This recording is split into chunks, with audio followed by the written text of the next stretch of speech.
హరీష్ గారు నమస్తే సార్. నమస్తే అండి. హరీష్ గారు, ఈ వీడియోలో పర్టికులర్గా టీనేజ్ మేనేజ్మెంట్ గురించి మాట్లాడదాం. ఏ crucial stage of life teenage అంటే అట్ ద ఏజ్ ఆఫ్ 13-14 నుంచి 19 వరకు ఏదైతే ఈ ఫేజ్ ఉందో దీన్ని టీనేజ్ అంటారు. అంటే చైల్డ్హుడ్కి అడల్ట్హుడ్కి మధ్యలో ఉన్న ఈ 6 to 7 years ఆఫ్ గ్యాప్ని టీనేజ్ అంటారు. సో ఈ టీనేజ్ ఎలా ఉంటుంది అంటే ఒక 14-15 సంవత్సరాల వయసులో కానీ 9th స్టాండర్డ్ 10th స్టాండర్డ్కి వచ్చేటప్పటికి పిల్లలు ఎలా ఉంటారంటే చాలా ప్రోయాక్టివ్గా ఉంటారు. అంతా మాకే తెలుసు, అన్నీ మాకే తెలుసు, రకరకాల కొత్త కొత్త ఆలోచనలు చేస్తుంటారు. అంటే ఆ పర్టికులర్గా ఆ వయసులో ఆ పిల్లల మైండ్ సెట్ని క్యాచ్ చేయడం పేరెంట్స్కి చాలా కష్టంగా ఉంటుంది. ఆ ఏజ్ పిల్లల్ని హ్యాండిల్ చేయడం చాలా కష్టంగా ఉంటుంది. అంటే 10-12 సంవత్సరాల ఏజ్ వరకు ఉన్న వాళ్ళ ఆలోచనలు కానీ, వాళ్ళ ఊహలు కానీ, వాళ్ళ రుచులు అభిరుచులు అంతా కూడా ఒక్కసారిగా ఈ 15-16 నుంచి మారిపోతాయి. సో పర్టికులర్గా ఈ ఏజ్ గ్రూప్ ఏదైతే ఉందో ఈ ఏజ్ గ్రూప్లో పిల్లల్ని పేరెంట్స్ అనేవాళ్ళు ఎలా హ్యాండిల్ చేసుకోవాలి అంటారు. అసలు ఈ టీనేజ్ అంటే ఈ 14 నుంచి ఈ 15 ఈ 19 మధ్యలో ఉన్న ఈ ఏజ్ పిల్లల్ని పేరెంట్స్ ఎలా మానిటర్ చేయాలి పర్టికులర్గా అసలు? చాలా ఇంపార్టెంట్ ఏజ్. దీనికి కొంచెం బ్యాక్ డ్రాప్ అర్థమైతే ఇది ఎందుకు వాళ్ళు మన చేదాడతారో తెలుస్తుంది. ఫస్ట్ వచ్చేసి till 9 వైస్ ఎస్టాబ్లిష్ అవుతాయి అంటారు. ఎందుకు అనేవి 9వ ఏట వరకు ఎస్టాబ్లిష్ చేసుకుంటూ ఉంటారు.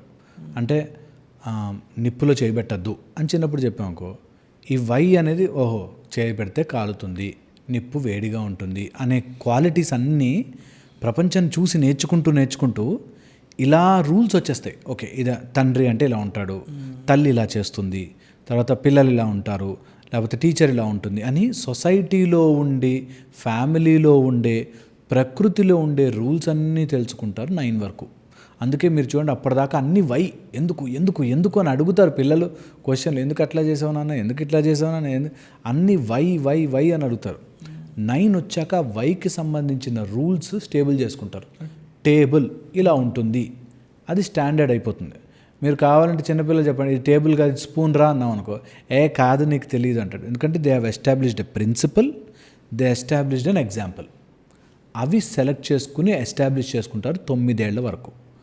9 తర్వాత 13 వరకు బాడీ లోపల హార్మోనల్ చేంజెస్ స్టార్ట్ అయ్యి, సెకండరీ చేంజెస్ స్టార్ట్ అయ్యి, దాని 13 నుంచి నాకు అన్నీ తెలిసిపోయాయి, నేనిప్పుడు నా లైఫ్ని నేను ఎక్స్ప్లోర్ చేయాలి అనే దాంట్లో ఉంటారు.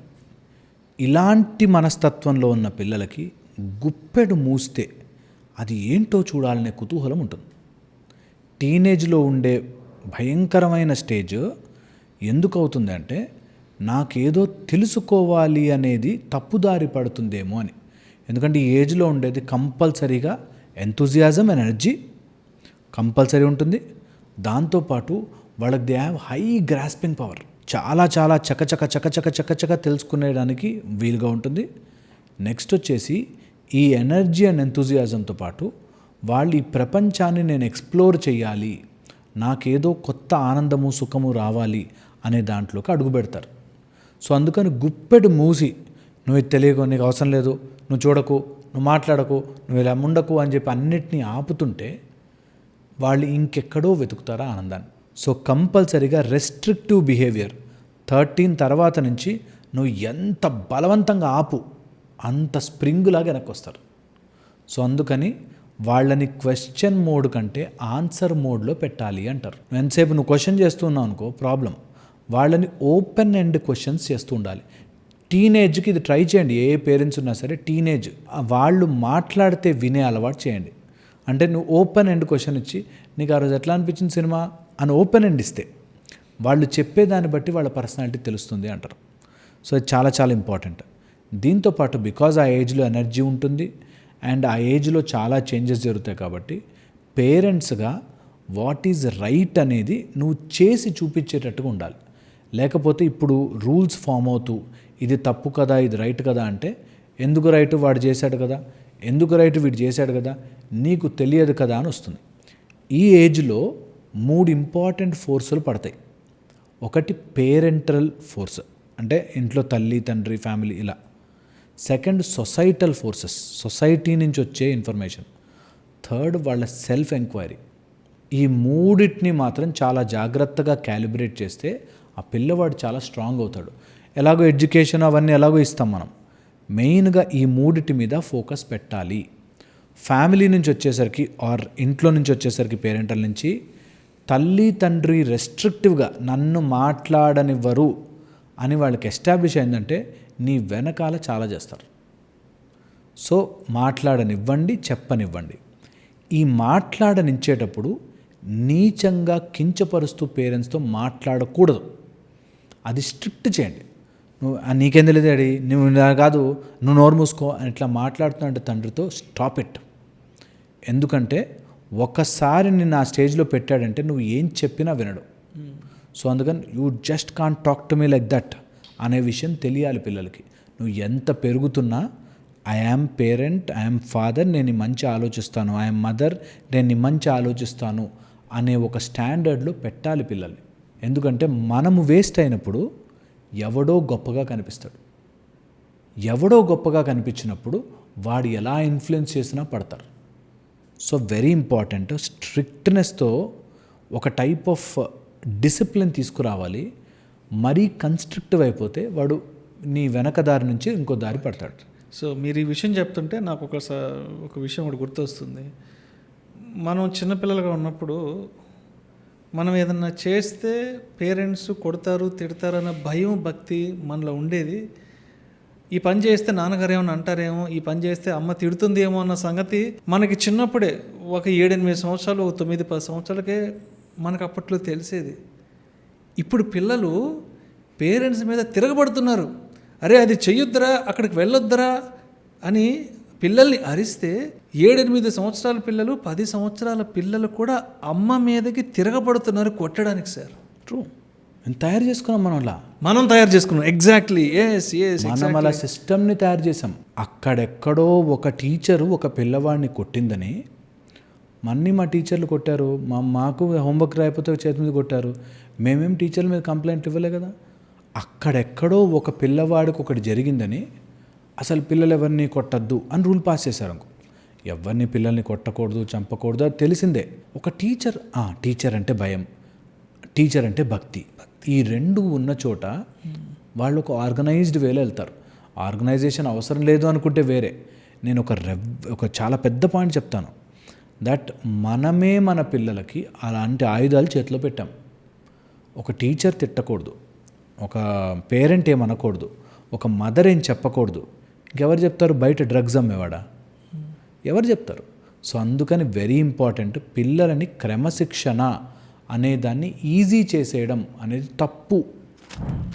ఒక 4 కేజీల బ్యాగ్ మోయలేడు, తర్వాత బయటికి వెళ్తే పేరెంట్ టీచర్ ఏమి అనకూడదు, హోంవర్క్ ఎందుకు చేయలేదురా అని ఒక బతిమలు ఆడుకోవాలి. Why are you not doing homework, నీకు ఏదైనా ప్రాబ్లం ఉంటే చెప్పు, మాతో షేర్ చేసుకో అని చెప్పాలి. మార్కులు ఎన్ని అని అడగకూడదు, గ్రేడ్లు వేసుకోవాలి. ఎందుకంత గాజు బొమ్మలా పెంచడం? అది ఎందుకు? ఏమవుతుంది? నీకు మార్కులు తక్కువ వచ్చారా, ఇంప్రూవ్ అవ్వు అని చెప్తే తప్పేంటి? ఆ చిన్న బ్యాలెన్స్ కోల్పోయి పోతే ఇటు ఎక్స్ట్రీమ్ అయిపోయాం, లేదా ఇటు ఎక్స్ట్రీమ్.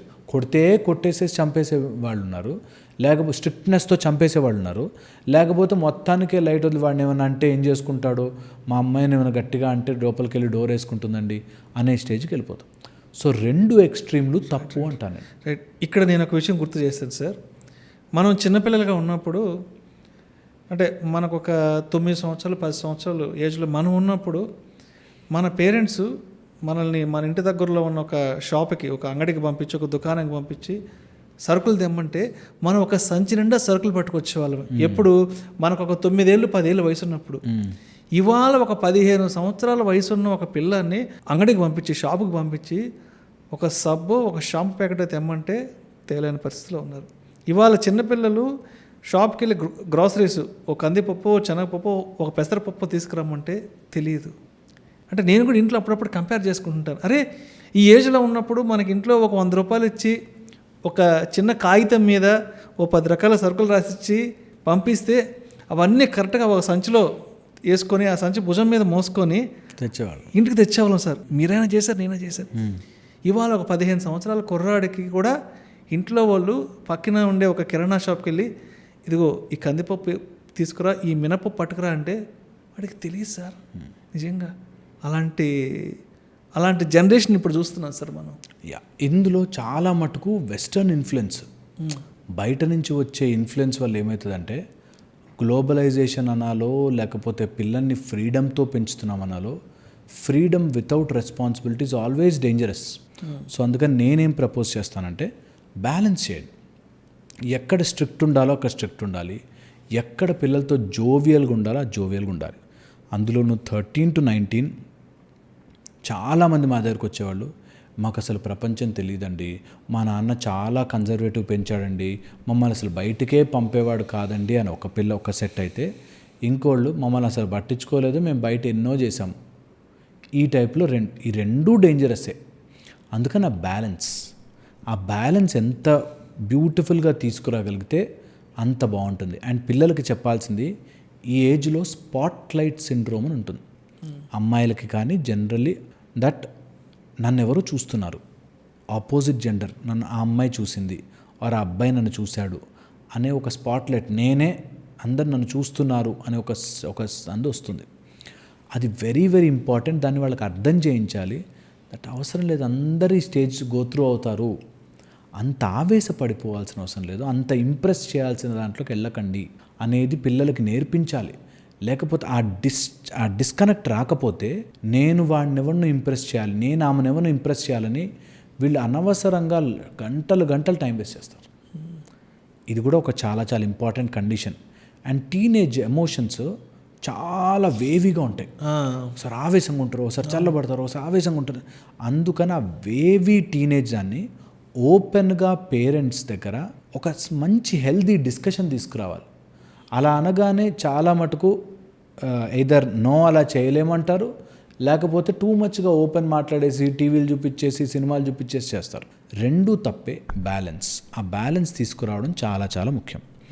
టీనేజర్స్తో అంటే నా ఎంటైర్ కూడా టీనేజర్స్, పిల్లలు, యంగ్స్టర్స్, వీళ్ళకు వచ్చే దాంట్లో ఎమోషనల్ డిస్సొనెన్స్ అని వస్తుంది.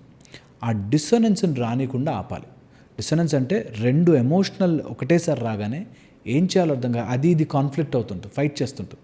సో అందుకని నీకు హ్యాపీనెస్ వస్తే ఎలా ఎక్స్ప్రెస్ చేస్తావు, నీకు సాడ్ అనిపించింది ఎలా చేస్తావు, నీకు ఎప్పుడైనా ఎమోషనల్ అవుట్బర్స్ట్ వచ్చింది ఎలా ప్రాసెస్ చేస్తావు అనేది ఎమోషనల్ ప్రాసెసింగ్ నేర్పించాలి పిల్లలకి. ఎమోషన్ అందరికీ కోపం వస్తుంది, తాపం వస్తుంది, బాధ వేస్తుంది, భయం వేస్తుంది, ఉంటాయి. దీన్ని నువ్వు ఎలా ప్రాసెస్ చేస్తున్నావు. కోపం రావడం నీకు కరెక్ట్, నీ తల్లి మీద నీకు కోపం రావడం కరెక్ట్. ఏదో నీకు నచ్చని ఫుడ్ పెట్టింది అనుకుందాం, కోపం వచ్చింది, దీన్ని నువ్వు ఎలా ప్రాసెస్ చేస్తున్నావు. నాకు నీ మీద కోపం వచ్చిందని నేను కొట్టట్లే కదా, నీకు నా మీద కోపం వస్తే నువ్వు ఎలా ప్రాసెస్ చేస్తున్నావు అనేది నేర్పించాలి. ఇప్పుడు కాదు, ఎప్పటికీ ఉపయోగపడుతుంది అది.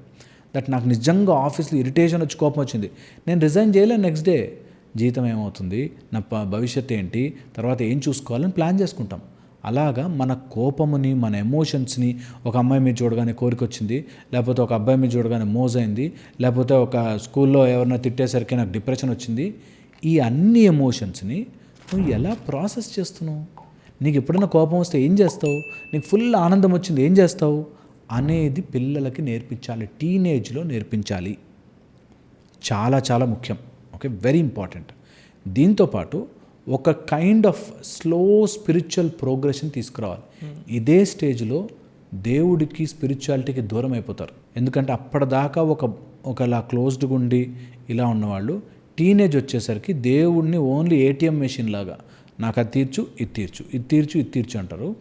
మన దాంట్లో దేవుణ్ణి ఏటీఎం మెషిన్లా కాదు, నీకు డౌన్వర్డ్ స్థాయిలో లో గ్రేడ్లో ఉంటే ఒకలాగా, హై గ్రేడ్లో ఉంటే ఇలాగా, మనదొక పద్ధతి, ఒక సిస్టము అని చెప్పి నేర్పించవచ్చు. అది బీజం ఇప్పుడే పడాలి. 13 to 19, 20 కంపల్సరీగా దీని గురించి వాళ్ళకు ఒక అవగాహన తెప్పించాలి. అలా ఉన్న పిల్లలు తప్పుదారి పట్టడం తక్కువ. అయినా కూడా కొంత ఎమోషనల్ కంట్రోల్ లేక తప్పు చేస్తారేమో కానీ మ్యాక్సిమం మన సైడ్ నుంచి మనం పిల్లలకి చేసిన వాళ్ళం అవుతాం. గుప్పెటు మూసి ఉంచడం, సీక్రెట్గా మెయింటైన్ చేసుకోవడం చేయనివ్వద్దు. అండ్ వెరీ వెరీ ఇంపార్టెంట్, చీకట్లో చేసే పనులు లైక్ ఫ్రెండ్స్తో నైట్ బయటకు వెళ్తాము, వేరే వాళ్ళ ఇంటికి వెళ్తాము, అట్లాంటివి ఎంత అవాయిడ్ చేయించగలిగితే, చాలా తెలివిగా యాజ్ ఎ పేరెంట్ మీరు చేసి ఎంత అవాయిడ్ చేయించగలిగితే అంత అవాయిడ్ చేయించాలి. అండ్ ఏ ఎమోషన్ కూడా ఓవర్ అయిపోకుండా ఆపగలగాలి. Too much happiness, too much ఆనందం, టూ మచ్ ఇదేదో ఆపాలి. రైట్. ఈ ఏజ్ గ్రూప్, ఈ టీనేజ్ గ్రూప్ ఏదైతే ఉందో, ఈ 16, 17, 18 ఆర్ 19, సో అంటే ఆడపిల్లలు కానివ్వండి, మగపిల్లలు కానివ్వండి, ఎదుటి వారికి అట్రాక్ట్ అయ్యే ఏజ్ ఇది. సో ఈ ఏజ్లో ఏంటంటే కొత్త పరిచయాలు, కొత్త సహవాసాలు, ప్రేమలు ఇవన్నీ ఉంటాయి కాబట్టి పర్టికులర్గా ఈ ఏజ్ గ్రూప్లో సో మరి పేరెంట్స్ అనేవాళ్ళు పిల్లల పట్ల ఎలా ఒక కన్నేసి ఉంచాలంటారు అసలు? యా, వెరీ ఇంపార్టెంట్ అండి. చిన్నప్పటి నుంచి నేర్పించాలి. నేను ఎప్పుడు అంటాను, నువ్వు ఏదైతే ప్రిపేర్ అవుతున్నావు, భగవంతుడి సైతం ఎప్పుడైతే ఒక మహిషాసురుడు పుడతాడో దానికంటే ఎన్నో జన్మల క్రితం అయ్యప్ప రెడీ అయి ఉంటాడు. అలాగా ఒక రాక్షసి రాబోతుంది అంటే ఎప్పటి నుంచో దానికి కావాల్సిన వెపన్ తయారవుతుంది అంటారు. అలాగ మనం ఒక పిల్లవాడు తప్పుదారి పడితే నేను ఎలా సెట్ చేసుకోవాలని మీరు ముందటి నుంచే ప్లాన్ చేసుకోవాలి. ఫస్ట్ నుంచి కూడా ఆ ఓపెన్నెస్, ఓకే నేను ఏదైనా ట్రబుల్లో ఉంటే నానున్నాడు, నేను తప్పు చేస్తే నానున్నాడు చూడ్డానికి, వారు అమ్ముంది నన్ను మందలిస్తుంది అనే ఒక పాయింట్ పెట్టుకోవాలి ఎప్పుడు కూడా. ఈ ఏజ్లో ఉన్న పిల్లలకి ఆపోజిట్ అట్రాక్షన్ కానీ, ఆపోజిట్ జెండర్ అట్రాక్షన్ కానీ జరిగే ఛాన్స్ ఉంటుంది కాబట్టి వాళ్ళకి అది వావ్ ఫ్యాక్టర్ లాగా, వాడెవడో బండి వచ్చి ఇట్లా ఎత్తాడు నాకు ఇష్టమైపోయింది, లేకపోతే వాడు నాతో చాలా స్వీట్గా మాట్లాడాడు అనేటట్టుగా వాళ్ళంత ఈజీ చీప్ ఎమోషన్స్కి పడిపోకూడదు. రేపు పొద్దున బండి ఎత్తడమో లేకపోతే నిన్ను బేబీ అని పిలవడమో ప్రేమ కాదు, జీవితం ఈజ్ బిగ్ అనే విషయాన్ని స్మూత్గా కన్వే చేయడం రావాలి. స్మూత్గా కన్వే ఎందుకు చేయలేకపోతామంటే ఇంటికి వచ్చేసరికి పేరెంట్స్ ఏమో స్ట్రిక్ట్, బయట సినిమాలోనేమో అది చాలా గొప్ప విషయంగా చూపిస్తారు. అందుకని అది ఈజీగా బాగుంటుంది, ఇది చాలా టఫ్గా బాగుండదు, చేదుగా ఉంటుంది. చేదు అందరూ వదిలేస్తారు, స్వీట్నే పట్టుకుంటారు. అలాగా పేరెంట్స్ కూడా ఒక మంచి హెల్తీ డిస్కషన్లో లాగా మంచి మంచి సెమినార్స్, డాక్టర్స్ చాలా మంచి సెమినార్స్, సైకాలజిస్టులు చాలా మంచి సెమినార్స్ కండక్ట్ చేస్తారు టు ప్రాసెస్ దిస్ ఎమోషన్. అది అందరూ కంపల్సరీగా ఎంతో కొంత పిల్లల్లోకి ఇంకల్కేట్ చేస్తే అన్నిటికీ వావ్ అని అవసరం లేదు, అన్నిటికీ బానిస అవ్వాల్సిన పని లేదు అనేది నేర్పిస్తే they will see some beautiful emotion వచ్చింది, ఓకే ఎంజాయ్ చేస్తారు, ఫైన్. దానిలో టూ మచ్ ఇన్వాల్వ్ అయిపోయి దాన్ని తప్పుదారి పట్టించి అన్కంట్రోల్డ్గా అవ్వకుండా ఉంటారు. Thank you so much Harish గారు. సో ఇప్పుడు ఆల్రెడీ అకాడమిక్ ఇయర్ స్టార్ట్ అయింది కాబట్టి ఈ టాపిక్ తీసుకున్నాను. అంతా కూడా ఇప్పుడు 10th క్లాస్ అయిపోయి ఇంటర్మీడియట్ యూత్ అంతా ఇప్పుడు అంతా ఇంటర్మీడియట్లోకి జాయిన్ అయిపోయేశారు. అంటే ఇంటర్మీడియట్ పూర్తి అయిపోయిన వాళ్ళు ఇంజనీరింగ్లోకి వెళ్తున్నారు కాబట్టి సో పర్టికులర్గా ఇప్పుడు ఈ సీజన్ కోసం ఈ టాపిక్ తీసుకున్నాను. సో అలాంటి వాళ్ళు ఎవరైనా వింటే పిల్లలకి లాస్ట్ ఒక మాట చెప్తా, అందరూ బ్యూటిఫుల్గా కనిపిస్తారు ఈ ఏజ్లో, కొంచెం దాన్ని ప్రాసెస్ అవ్వనివ్వండి. 1 సెకండ్, ఎంతమంది ఉన్నా నీ లైఫ్లో నువ్వు హ్యాపీగా సెటిల్ అయితే నీకు అలా మంచి లైఫ్ వస్తుంది. 2 థర్డ్ వచ్చేసి ఈ టైంలో ఎనర్జీస్ ఉంటాయి, దాటిని మంచి డైరెక్షన్లో పెడితే జీవితం ముందుకెళ్తుంది, రాంగ్ డైరెక్షన్లో పెడితే జీవితం వెనక్కి వెళ్తుంది. సో తప్పులు చేయకండి, ఎంత కుదిరితే అంత be on righteous path. Thank you. So ఇప్పుడే కాలేజీలు స్టార్ట్ అవుతున్నాయి కాబట్టి 10th అయిపోయిన వాళ్ళు ఇంటర్లోకి వస్తున్నారు, ఇంటర్ అయిపోయిన వాళ్ళు ఇంజనీరింగ్లోకి వెళ్తున్నారు కాబట్టి సో పర్టికులర్గా ఈ టైంలో కొత్త అట్రాక్షన్స్కి మనం ఎలా దూరంగా ఉండొచ్చు ఏంటి అంటే పేరెంట్స్ కూడా పిల్లలు కొత్తగా హాస్టల్ లైఫ్లోకి వెళ్తున్నారు, కాలేజ్ లైఫ్లోకి వెళ్తున్నారు కాబట్టి పేరెంట్స్ కూడా పిల్లల పట్ల కన్నేసి ఎలా ఉంచాలి అనే దానికోసం నేను ఈ వీడియో మాట్లాడాను sir. Thank you so much. చాలా విలువైన విశేషాలు మన ప్రేక్షకులకు అందించే thank you so much sir. Thank you అండి.